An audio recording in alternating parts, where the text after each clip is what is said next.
అప్పులన్నీ తీరిపోతాయి, మొండి బాకీలు తొందరగా వసూలవుతాయి. ఆ 5 మొక్కల్లో మొట్టమొదటి మొక్క తులసి మొక్క.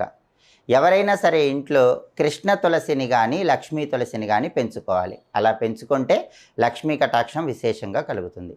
రెండవది మారేడు. ప్రతి ఇంట్లో కూడా మారేడు మొక్క తప్పనిసరిగా ఉండాలి.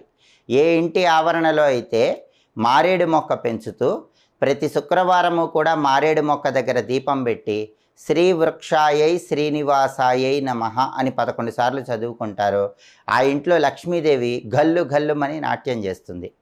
ఆ తర్వాత మూడవ చెట్టు ఉసిరిక చెట్టు. ఈ ఉసిరిక చెట్టులో పెద్ద ఉసిరి అని ఉంటుంది.